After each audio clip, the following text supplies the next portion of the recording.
Hey guys, welcome back to Barry's Corner. It's Emily here, and today I'm going to be showing you guys all the books that I read in April. How is it April right now? Like, I woke up today and I was like, okay, it's May 1st. Who allowed that to happen? Yes, it's May 1st today. I read only 5 books in April, which is honestly very average for me. Like, last year I would have said, wow, this is a good reading month. I'm very consistent. This year I'm like, wow, that is so low. But I'm very happy with everything that I read. It was such a good reading month for me, but it's also been a very, very busy month for me with school. College has been crazy, and it's about to get crazier because finals are coming up, and right now it's like the week before finals. Guys, the amount of loose ends that I have to tie up, like I have a research question up, I have an exam on Tuesday. Why would you say that they're gonna have an exam on Tuesday when the next week we're gonna have another exam for that same class? I don't know. I'm just hoping my grade can survive this, all of it. There's just so much going on, and so the beginning of May also will be it'll be a lot, okay? But we're still gonna try to read. I hope that you guys enjoy this video. But before I show you all the books, please subscribe, comment down below, and like this video. All of my social links are down in the description box below, as well as my Amazon wishlist if you would like to gift me a book.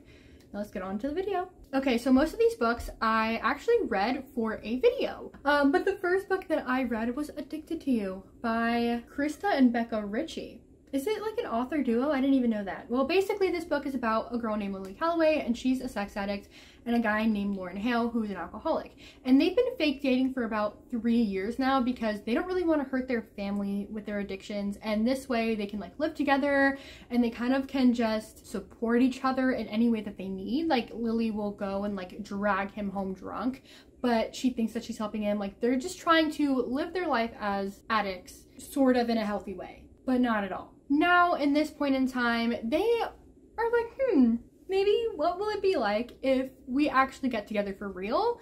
Will our addictions get in the way? Of course it will. Then there's new characters that get introduced into their circle that kind of just like breaks apart everything that they had that was safe, and they kind of get their families involved, and you kind of see a little bit of their backstory. And this is a very popular book, and you will see a little bit more in the video, but I did not fully like this book. I give this book a 3 out of 5 stars, but it's on the low end of a 3. The only character I liked in this book was Lily. Like everybody else I hated. I'm so sorry. I know that you guys love Lauren, but he's an asshole to her. Like literally he's so mean when he's sober, and the only time that he's nice to her is when he's drunk. Like that is literally the only time. And then in the next book, I'm not going to continue on with the series because like I physically, like I just don't have it in me to read the rest. But apparently he's like good in the next series, and like we're focusing on Lily's addiction in the next book. But like I don't want to read a whole book about Lauren being sober. I really don't, because he's just an asshole when he's sober, and I don't like it. I really don't. There's other characters that are introduced that I was just like, why are you in here?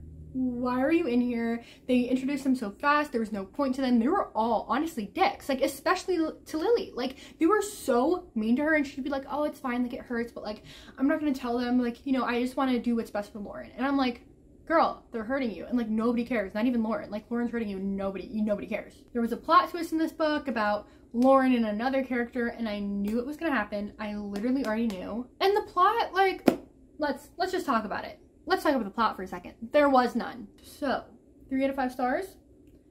Very low, like almost a 2, but like it's still a 3. Now the next book, guys, The Love Hypothesis.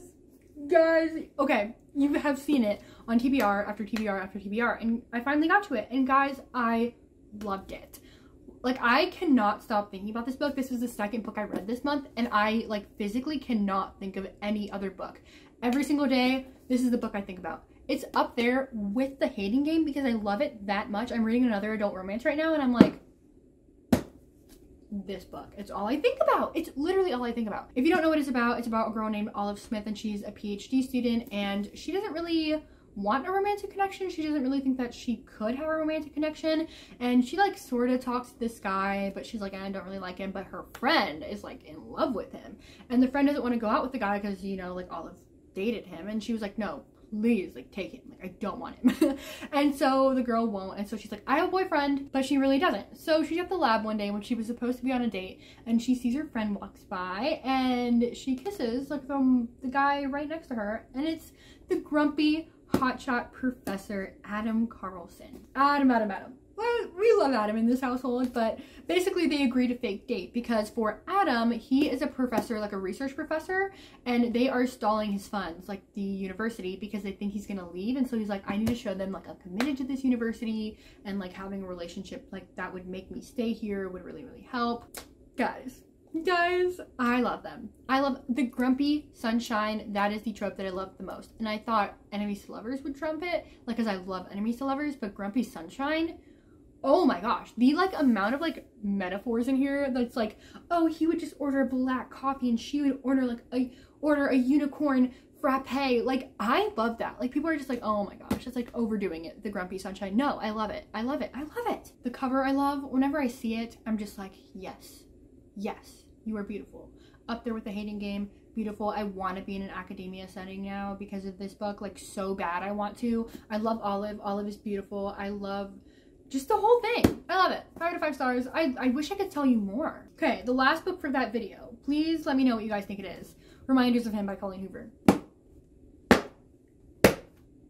Guys, this book tore me like into 50 billion pieces. And the video that I'm doing for this is a vlog. It's a vlog. And so you will see me cry my eyes out multiple times in that vlog because of this book. From page 130 on, yes, I know. I bawled my eyes out. And you think I'm like joking? Like, I was sobbing. Okay, let me tell you what this is about. It's about a girl named Kenna, and 5 years ago, she accidentally killed her ex-boyfriend in a car accident and left him on the scene. And so she's now in jail, or she was in jail for 5 years, and she had a baby in jail, which she didn't know at the time that she was pregnant, by the way. She gives birth, and the baby goes to the son, or her ex-boyfriend that she killed, to his parents. And so now she's out of jail, and she really, really wants to, you know, like, meet her baby, but the parents won't let her, and just like everybody hates her in that town because she killed the guy that everybody loves. And she meets a guy named Ledger Ward. Chef's kiss. I didn't know it. Like, apparently he has some ties to the guy that she killed, and like in the first like chapter you realize that it was his best friend, and you're like, oh my gosh. And a romance ensues, but it's like not only about the romance. Like, if you know Colleen Hoover, if you've read It Ends With Us, like, you know that yes, romance is kind of the main aspect, but like what it's supposed to be about is so much deeper, and I love that. Like, I love this book with all of my heart, and I will explain in that video how much this touched my heart, and like it's one of my top books of all time in the entire world. So like, yes, it's a 5 out of 5 stars, but I would give it a 10 out of 5 if I ever could. Please rate it, but please also watch that video because like I go into extreme detail about how beautiful this book is. The next book that I read was Solo by Kwame Alexander, and this book honestly caught me by surprise. I don't have it physically with me because I listened to it over audiobook. And this is about a guy who is the son of a pop star or rock star, and he is just going through it because his dad is like an alcoholic and a drug addict, and he doesn't really care about, like, the dad cares, but like, you know how people with addictions, like, if you've read any story about parents with addictions, like, they put the addictions over their son, and that's how he's feeling. And then his mom had already died, and so he's going through it, and his dad just keeps ruining his life. And so he kind of finds out a big secret that his family was keeping from him, and he kind of goes on this transformational journey to find himself and figure out who he is, and forgiveness of himself, but over also his family and just everything that's happened to him. The audiobook was 4 hours long, and I was like, 4 hours? Like, that is so short. So I was a little bit skeptical when I started it, but honestly, I really enjoyed it. I think I didn't love it. Like, it wasn't the best book of all time, but it was very, very poetic. The main character is a songwriter, so you get a lot of lyrical comments about, he goes to Africa so he goes on his journey, and like how he describes it is so beautiful and so lyrical. You're just like, oh my gosh, like, am I reading poetry right now? Like, whoa, okay. But a lot of people talk about white saviors. Okay, look, I don't mean to offend anybody with that term, but a lot of people talk about like missionaries a lot of the time, where they go to Africa and they kind of like try to push the American culture onto them to help them. And like, yes, we totally understand that our economic state and theirs is, you know, a little bit different. And we definitely want to help them, whether you're coming in with good intentions or not. But we want to remember, and this book kind of shows you, that you shouldn't come in to push your culture. You should go in to learn their culture. So one time she was like, oh, so like, you're a missionary? And he was like, I mean, I'm on a mission, but like, I'm not a missionary. She's like, you're not coming here to help us? And he's like, I can barely help myself, ma'am. Like, I cannot help you. And she was like, huh, okay, I like that. There was another time where his dad came to Africa and he was like, oh my gosh, you ruined everything. Like, you were just ruined everything. And so he kind of like pushes on like a dormitory for them, like a school. And she's like, why did you do that? Like, why do people come in and always give us what they think we need? He was like, okay, like, if you don't want a school, like, what do you need? And she's like, I need a washing machine, man. Like, we can barely, like, do everything else that we need to do around here without, like, without putting in the labor to wash our clothes every single day. Like, I just want a washing machine. And it was just, like, so crazy just to look at. And I know that the term white savior can be very controversial. I'm not saying that.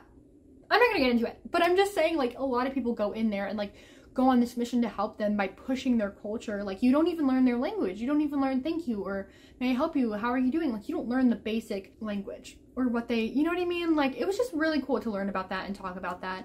And overall, 4 out of 5 stars. It was good, but it was definitely a surprise. And the last book that I read was The Song of Achilles by Madeline Miller, and I ruined it. I'll fix it. I'll fix it. But I started this book in January and I just finished it in April. Like, it is May right now. It is literally May right now. I was just like, why would it take me so long? And so I finally finished it. I tabbed it. Look at all the beautiful, beautiful tabs. I love it so much.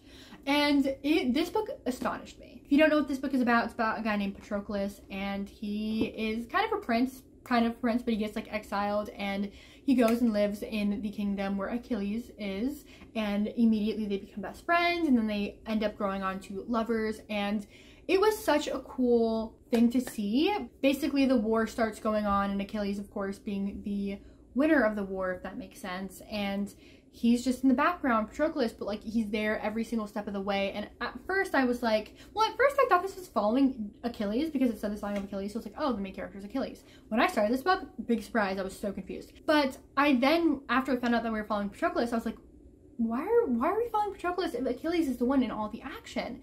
And I quickly learned that Patroclus is a better man than Achilles will ever be. I'm so sorry, I just beat this puck. Patroclus, like, his story is so much better than Achilles.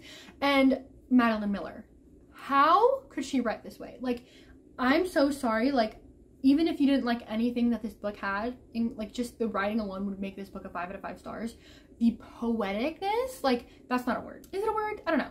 It's so poetic. It's so lyrical. It's so unique. And there's a lot of like full circle moments, like Patroclus's first kill versus his last. Like, are you kidding me? Achilles' mom not liking Patroclus, and then the last scene in this book, are you kidding me? Like, who would have thought of that? Like, Patroclus is so, like, and the big death. Okay, first of all, I didn't cry in this book. I know that everybody like wants everybody to cry and everything. I didn't cry in this book. I think it was because of like the big gap of me like reading it in January and then finishing it in April. I didn't cry, but oh my gosh, did that one death shock me. Like, I did not expect that death whatsoever, like at all.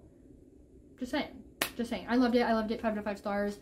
I can't rave about it enough, but I feel like I should actually have read this like fully in one time, and maybe I'll cry, I don't know, but I really enjoyed it. So here are all the books that I read in, well, plus Solo by Kwame Alexander, and all of these books were for a video, like literally every single one, even The Song of Achilles, which you guys will be getting soon. So like, I feel like I didn't go too in depth, but maybe I did. Maybe I really annoyed you and this video is way too long. But I hope that you guys enjoyed this video. I hope that you guys liked me talking about all this stuff. Love you guys so much. Please subscribe, comment down below, do whatever you want to do, and goodbye.